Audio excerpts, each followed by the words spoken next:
healthcare provider, I want my patients to know that they do not have to feel intimidated around me in any circumstance. I am one of the most open people you will ever meet, and I want them to know that they can feel comfortable with me and they have absolutely nothing to be ashamed of. I can honestly say I have no issue with individuals being heterosexual, homosexual, bisexual, or transsexual. I absolutely would never think any less of the LGBT community as people. It is a shame that individuals have to act like they are straight when that is not at all who they are. It is imperative to give all patients equal respect and for PTs to have an open and honest communication with their patients. I want my patients to feel safe with me as their healthcare provider in order to obtain the best possible medical outcomes. I thought the doctor in the YouTube video made an excellent point about how not all the boxes that patients can check off in their healthcare forms provide reality to particular patient situations. Healthcare providers need to open the door and ask additional questions that steer more correctly into that particular patient's specific situation. I am, in fact, comfortable talking with my patients about sexuality, but only if they want to. I would never force them to discuss the issue, but if they feel they can discuss the matter with me, then I am more than willing to talk to them. Sadly, PTs can be the only people that some patients feel comfortable talking to. For example, they may not feel comfortable talking about their sexuality with their own family members, or they might feel that their friends would potentially judge them. So perhaps PTs may be the only people that patients feel comfortable with in certain circumstances, and I definitely think PTs need to keep this in mind. It is important to know someone's sexual orientation and what their sexual scenario is.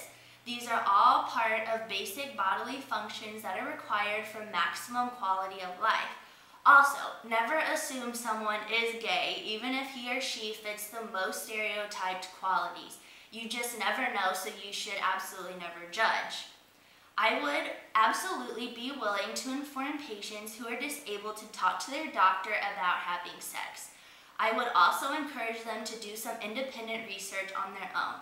There are numerous informative resources out there, like we saw in this week's YouTube videos. It isn't right that some people think that individuals who are disabled should not engage in sexual activity. Like a few of the individuals stated in the YouTube videos, people who possess impairments have wants and needs too, just like able-bodied individuals. This is a natural way of life, and I support organizations that treat this as normal and provide open communication to these individuals. Sex with disability can still be natural, easy, spontaneous, and entertaining to those with impairments if they receive help in the matter. I support the idea of sex aid to provide options to individuals who have physical impairments. It gives them sexual education along with certain materials that they may need in order to engage in sexual activity.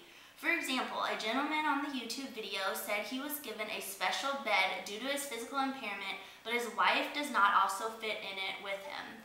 This makes it hard for them to engage in sexual activity and puts a strain and burden on their relationship.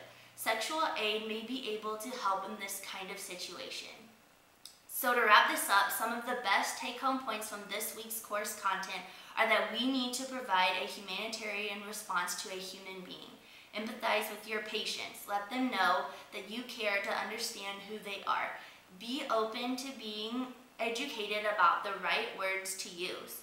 I myself would definitely take advantage of and utilize training regarding the LGBT community in order to learn how to properly interact with them to better care for their needs. They do have special needs that need to be addressed. However, the LGBT community needs to be treated just like the non-LGBT community.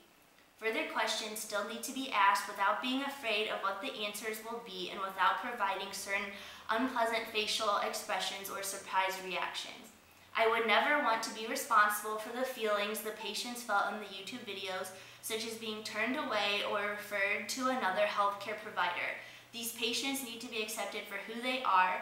I also believe that their families, no matter who they are, need to be a part of the healing process. To treat patients, you have to know who they are and how they identify themselves.